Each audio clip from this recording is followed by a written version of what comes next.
Hello, Acadiana, and welcome to the Veterans Corner. Thank you for inviting us back in your home today. I'm Greg Gagne, a veteran advocate, and I'm partnering with the Louisiana Veteran Business Outreach Center and Acadiana Works. Now, the mission is to assist veterans in meeting their needs, from starting a business to providing resources for benefits and job assistance. So veterans can call 824-3900, again, 824-3900. Now, one of the ways we help veterans is that we do television interviews with employers and nonprofit agencies that operate in the community. Now, this is a free service to them. So if employers and nonprofit agencies wish to be a part of the Veterans Corner, all they got to do is call 824-3900, again, 824-3900. Thank you. Now, on to our guest. From our guest today, we have Mr. Stan McGee. He is the Chief Administrative Officer for the Acadiana Regional Development District, and he's here today to share with us information about the types of services he brings to the Acadiana area. Stan, my friend, how you doing? Good morning, Greg. All right, Good to see you on this beautiful Friday morning. Yeah, you're right. I'll tell you what, why don't you give us some information about the services you do here, All right. and let's go from there and see what happens. Good. Well, the agency is a 47-year-old agency. It was developed back, I guess the root of the program started back in the 60s and was funded through Congress in the 70s. And in the early days, we were involved in securing funding for water and sewer projects, and we still do that. Okay. That has kind of expanded and gotten into industrial parks and ports and waterways and that kind of thing. Yeah. Our job really focuses around all kinds of economic development issues in the 8 parish area. Okay, 8 parish area? 8 parishes, Okay. the original boundaries, and we have them here on the wall here, included all of Acadiana, the 8 parishes of Acadiana, Yeah. including Lafayette Yeah, Parish. yeah. But now you have Lita that kind of takes care of the Lafayette area, so most of our work is done out in the rural Yeah, areas. so that's where you operate at. Yeah. Okay. And our mission has never changed. We focus on assisting those areas of high poverty and high unemployment, and try to bring programs to those areas that boost employment opportunities. Okay. And in our mind, we see economic development as job creation and trying to help the population in those areas lift their level of standards, living standards, yes. and try to produce some wealth in the family and the small business area. And when we talk about small businesses, we have really dug in that area, especially since the hurricanes Katrina and Rita going back to 2005. In that it destroyed a lot of the businesses along the Gulf Coast. Okay. So those parishes, Lower Arcadia and Vermilion and Lower St. Martin and Iberia and St. Mary were heavily affected by the storm. So, through HUD programs and other federal programs, state programs that came together to form a service to help get these businesses and individuals back on their feet after the storms, that has taken on a whole life of its own. And really, we were already there. We had been involved in loan programs for small businesses through U.S. Department of Agriculture and Louisiana Economic Development and EDA, the Economic Development Administration. So we were able to pool some of these funds and create some revolving capital funds for small businesses that continue to be affected by storms and oil spills, for instance, and that kind of thing. And when it comes to some of the businesses, can you give us some type of success stories? I'm sure you have a lot of them. Oh yeah, Yeah, and, people ask that often. Is, what type of businesses have you been able to help? If you take a look, our loan region goes from say St. Mary Parish all the way to the Sabine River to the west. So in the Western District, you had a lot of businesses along the Gulf Coast, a lot of fishing ventures, shrimpers and crabbers, and then the people that take what do you call it? Take people out on boats and so forth. The charter business. Charter business, A lot of those were affected, and some of them didn't pull through, but those that were able to hang in and work with us, we got some funds to them, they were able to stay in business, and now they're thriving again. And then you have cattlemen along the Gulf Coast that were affected. You know, that's traditionally the old cattle run area from Louisiana into Texas and beyond, you know, down in Vermilion and Acadia and even Calcasieu and Cameron.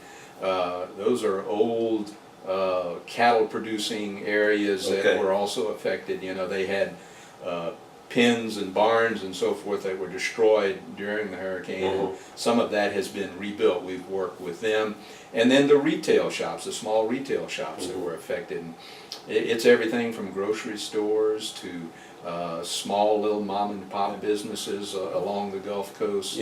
And a lot of them were able to survive because we had funds, you know, loan funds that they continue to pay back to the agency, and we capture that in our revolving capital fund, and it gives us operating capital and provides additional funds for any new businesses that either want to expand in those parishes that were affected, or if it's a new operation, we can help, you know, get them into business. What would be, I'm sure, the least amount you've helped the business with? 5,000, 10,000? Yeah, 5,000 is kind of the floor on the program. It's from 5,000 to 150,000. And in some cases, if someone needs more than 150,000, we work with our partners in Houma, and out in Lake Charles, there's several little funds that we work with. So, or a bank, you know, we can participate with a bank, you know, in just about any kind of loan, as long as, you know, it's agreeable to everyone. When it comes to processing the various loans, what type of steps that is taken in order to assist the employer, or rather the new entrepreneur or existing business owner? Right. You know? Well, that's a good question, you know, because a lot of startups, they haven't gotten to their business plan, you know. So that's kind of a first step. And fortunately, we have some providers out in the community that helps with that. We do the initial interview and collect all the data that's required for the business plan, and kind of do some analysis at that point on viability and whether they can afford to, you know, pay a loan, or you know, there's a qualifying requirement, several requirements under qualification. You know, you have to have a certain credit score of 640 or above. You have to have collateral. You know, you have to be a good credit risk. You have to have that business plan, and you have to show the ability to make that loan payment and cover your other expenses. So we do all of that, and we work through the universities here in Lafayette. UL Lafayette has a small business development center.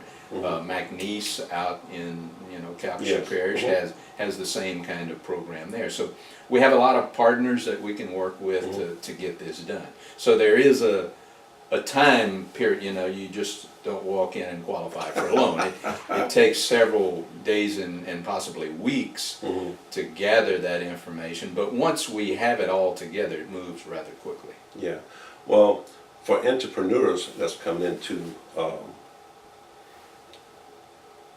the field of business or jobs and stuff like that, I do know they have certain fears, and of course another question they ask you: can I get government contracts? Or grants. You have to be in a position to do those things. That's right. You know, but a lot of times I'm finding those small business owners have a problem with coming forth, even with helping you out get the information, because they don't know everything. They have it in their head. They just got to go through the piecemeal trying to bring it all together. And especially for veterans, I mean, I want veterans to come out here and get involved with you. You know, and I'm finding out that a lot of veterans, and also the civilian population, that they don't have the information to show them where to go, the resources. and in your case, here's a resource Yeah. that you can work with, and if he can only go so far, he'll provide you other resources to bring you to the table, you know. Well, part of what we do also is we conduct training here at the center, the Mhm. Commerce Center here, and or we can find training out in the community level or the university level or in the community colleges to bring that training to them. You know, because a lot of people want to get into business and they have an idea, they may come out of a particular skill and they've seen their employers or partners Making a big doing money. well, Yeah, and yeah. you know they want to get some of that in. So you know, we try to provide some local training, you know, through programs that we have. We work with Louisiana Economic Development on certifying small and development small businesses. Yeah, yeah. And then we tap into the community college or you know, out in the community. You have LSUE up in the Eunice area, Yeah, yeah. Sewella Tech over in Lake Charles, Lafayette Community College System here, and Yes. so there are a lot of resources around. Yeah.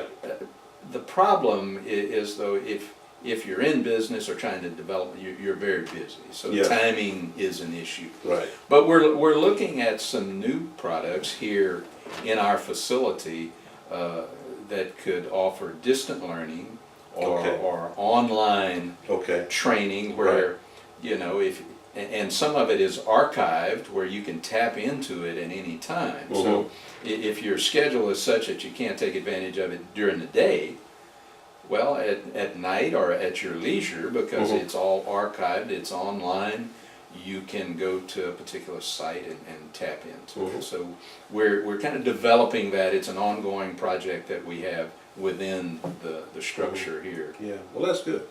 I do know that you also help business owners, entrepreneurs, sometime with providing some space for them to Right operate here, from. Yeah. we're not a true incubator, Right. but we have provided.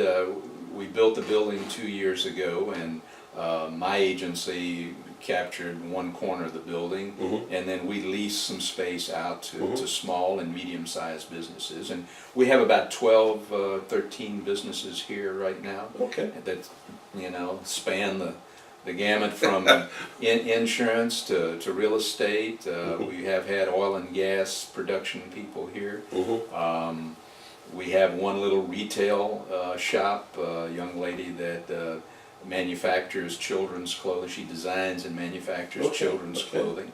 You know, so we have that here, and we have our new web-based TV network based here. Okay. So but I'm out of room, you know. Need a little building now. Yeah, had I known, well, I mean, we had funding to build this size building, Yeah, and yeah, that's what yeah. we did. You know. Well, I'll tell you what, this is going to end our first segment, and in fact, we're hoping to do a series with Mr. McGee here, so this might be the first one, which it is the first one, and we may have maybe a number of them, so stay tuned, and we'll be back.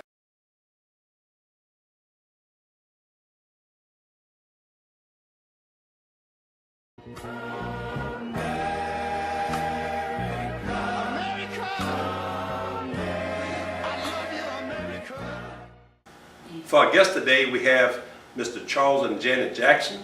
They are with the Malku Enterprises, and they are here today to share with us some of the services and projects and products that they offer the community. Well, guys, how you doing? Pretty good, Charles. All right. All right. Well, tell you what, tell me a little bit about what's going on with Malku Enterprises. Well, Malku Enterprises is a business. It's nonprofit and it's profit both. Its focus is basically to bring the community up to speed as it relates to some of the things that are available that one might not know that's available. Okay. One of the things that we do is we connect with several of the service or social service providing agencies to kind of so to speak, guide people into, Just like resources. yeah, that like help. resources, guide people Okay. where they can go and find certain services, where they can go and find spiritual direction, Mhm. where they can go and find just an ear to talk to. And so with respect to that, we have a strong desire to help people. So our focus is to help people through connectivity. Okay, okay. And some of the services, or say some of the resources, who do you use for resources? We use first and foremost, we use churches. We use there's Lighthouse Family Church. There's we've used True Vine Ministries. Okay. We've used a hood hospital that if that's the type of environment, or that's the type of familiarity that person has with life, so to speak, because Okay. we have people who live in low income areas. We have people who live in middle class areas. We have people who we come in contact with who are very wealthy but don't have sometimes some of the social support that they need. Okay. With respect to just people skills, with Okay. respect to just being able to find someone to talk to. We have one of our friends who is one of the people who has become one of our friends, who doesn't have any friends.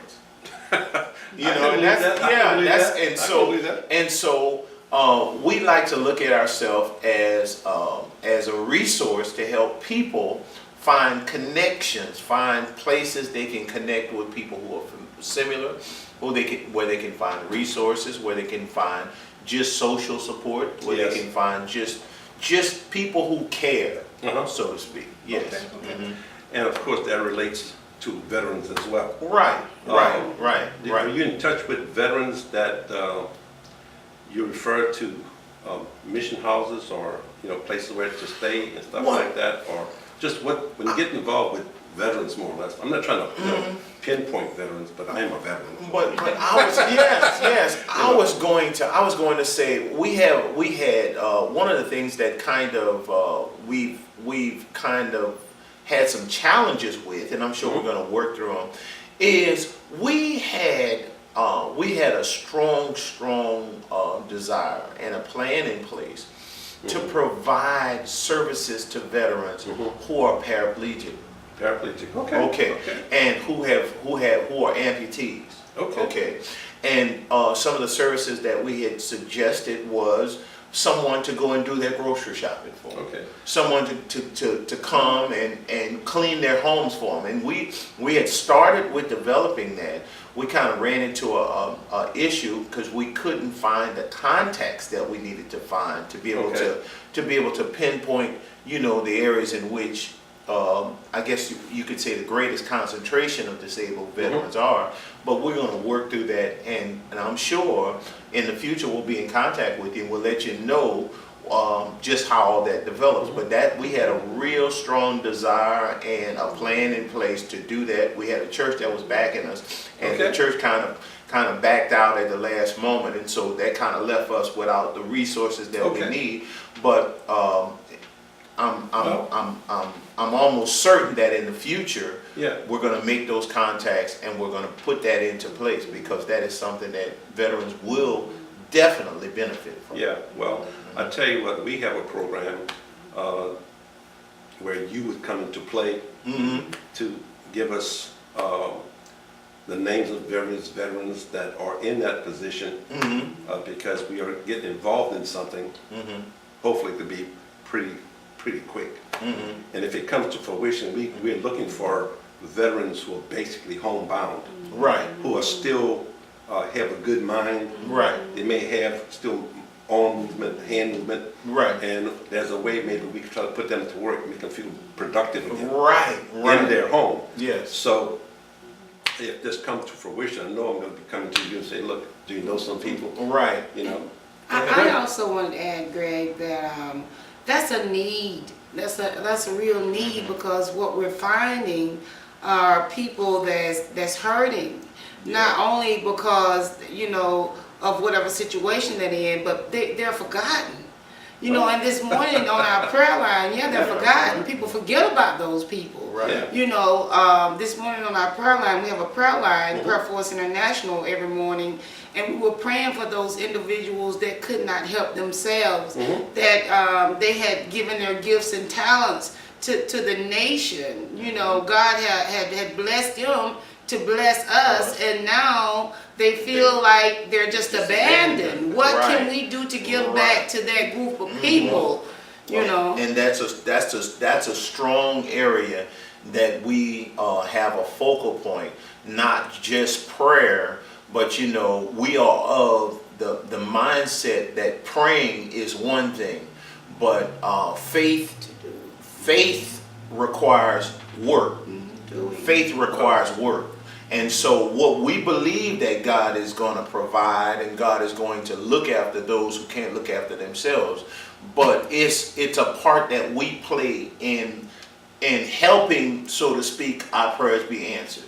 You know, somewhere it's written somewhere in the word that it says that it's one thing to, if a person comes to you is hungry or in destitute of in need of something, for you to say, I'm gonna pray for you, now go. No, when you have it within yourself, or you have it within your capability to help them, you're not supposed to just pray. You're supposed to be a part of that prayer being answered. Yeah. And that's what we give Well, I'll ourselves. tell you what, the fact is, there are a few people who will do what it takes Right. to do what you guys do. Right. Now, many like the idea or had the desire to do, but only a few had the staying power to meet the challenges Right. and the obstacles that will come your way anyway. Right. Right. And since society today is changing, Right. we must change as well. Right. Because if we don't change, we will get rolled over. Right. Right. Big time. You know, the time is coming. I'm thank God for the pastor that we have. Our pastor has a real giving heart. He's a real people person, and that's part of the reason we connected with the church. But, you know, in this day and time where we see government is, you know, government would traditionally had the responsibility of caring for those people to some degree. But even as time goes on, we're seeing the responsibility that the government once had is dwindling down slowly but surely, not so much because the government can't do it, but because they're running into opposition. So we as people, as caring people, we as people who want to show love to people, we as people who want to show concern for those who need help, for those who can't, who've gone and given and literally given their lives. You're right. For us to be here and to be able to do what we're able to do. That's right. There's no way that they should be without anything, you know?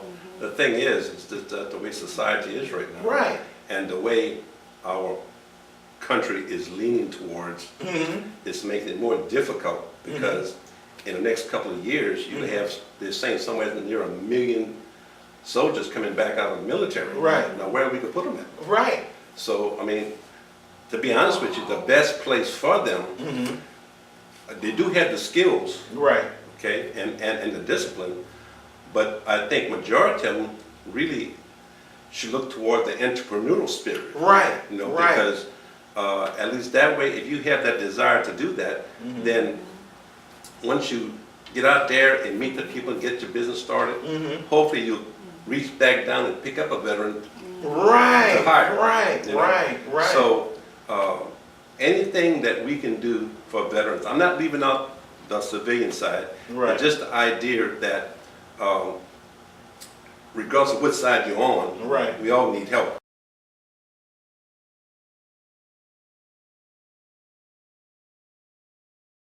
We'll end the show. So I'd like to thank the Louisiana Veteran Business Outreach Center and the KDN Works and the ALC staff for allowing us this time to present this program to you. So thank you, goodbye, and God bless America.